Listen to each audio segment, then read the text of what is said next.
In this episode, we're talking about how to automate personal branding online. When people hear the word automate, they think it means they don't have to be involved anymore, or somehow their personal brand can run without them. So that's exactly why most people fail at this. Personal branding doesn't work without you, and automation doesn't replace you, but it amplifies you. So here's what's interesting. You can actually automate your personal brand in a way where your marketing keeps working even when you're not. You just can't automate the parts that people think you can. So in this video, I'm going to show you exactly what must be manual, what should be systematized, and what can be automated so your brand can actually grow without you burning out.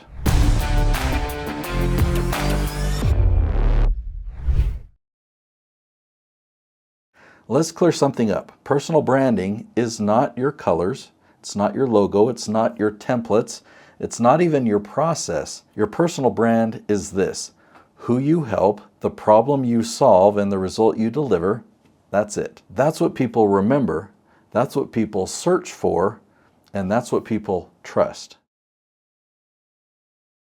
This is where most people skip ahead. They jump into content, they jump into automation, but they don't have any positioning. If you're not clear on who you help, and what you help them achieve, then nothing you automate will work because your brand doesn't mean anything yet. Now let's talk about automation, because this is where things go off the rails. People think automation means let AI create my content, or let tools post everything for me, or let me remove myself from the process. This isn't automation, this is dilution. We're in a world of answer engines and generative engines, and there's a big difference between these tools and content that comes from you. AI generates content based on consensus. It pulls from what already exists, it averages ideas, it removes bias, but your personal brand is your bias. It's your experience, it's your opinions, it's your case studies, it's how you solve problems differently. AI can't replace that, not without you. Now, another place that people get this wrong is repurposing. They think, well, I'll just take one piece of content and spread it everywhere. Different formats, different platforms, automated posting, but there's no strategy behind it. Every platform works differently. Every audience on each platform behaves differently. So you end up creating content for the sake of content that doesn't build authority. So let me show you what automation looks like, because I love efficiency. When we film 20 episodes in a single day. In fact, today I'm filming 20 episodes, and my client Jason Schroeder downstairs, he's filming 20 episodes today. Parts of my process are manual, parts are systematized, and parts are AI assisted.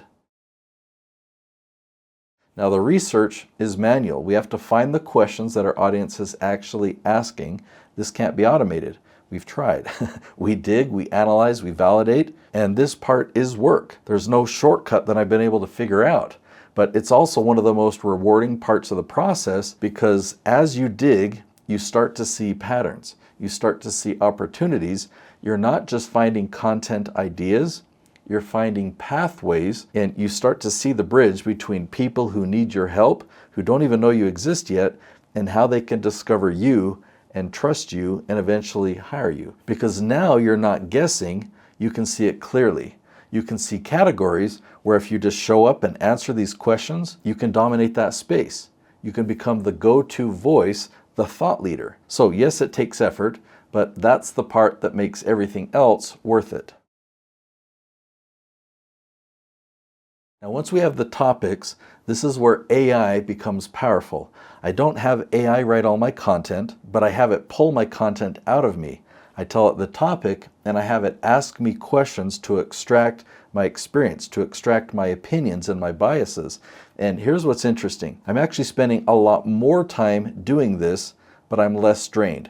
So meaning my preparation for videos has increased, but the amount of energy it takes to prepare has gone down. I don't feel burned out after I do all this preparation. So another way of saying it is I'm not as mentally exhausted, because I'm not trying to organize everything myself. I'm just responding, and then AI can help me structure it. We also use AI for thumbnails for idea generation, for creative angles, because this part is actually harder than people think. Designing thumbnails isn't just design, it's also combined with marketing. So you have to understand what grabs attention, what creates curiosity, and what actually gets someone to click. So I need people on my team that are both creative and strategic or have a marketing mind.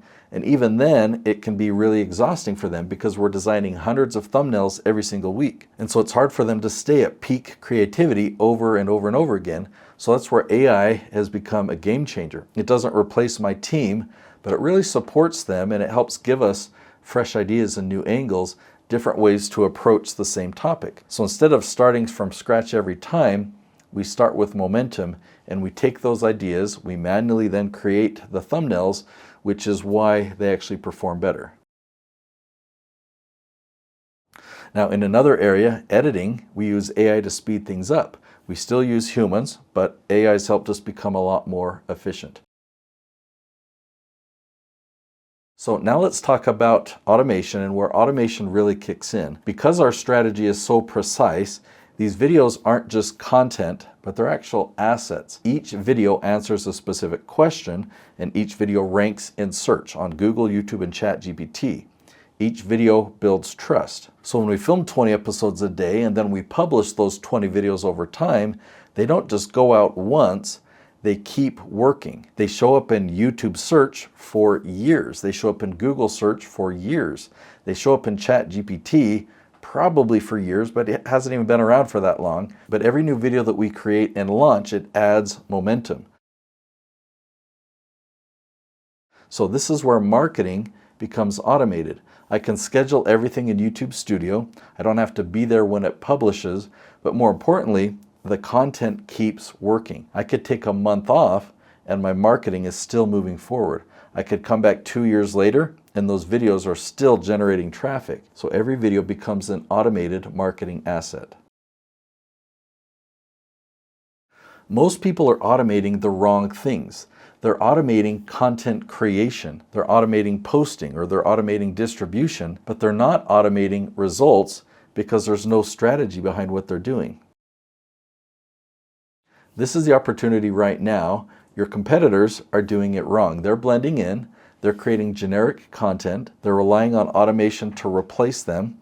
But if you do this right, if you stay at the center of your content and automate the right parts, you won't just keep up, but you'll stand out. You'll rise above your competitors. So if you want to understand personal branding at a deeper level, then I invite you to watch my episode there on what are the benefits of personal branding. I go into a lot more detail on that, what it means to build authority, what drives results, what parts you can actually automate.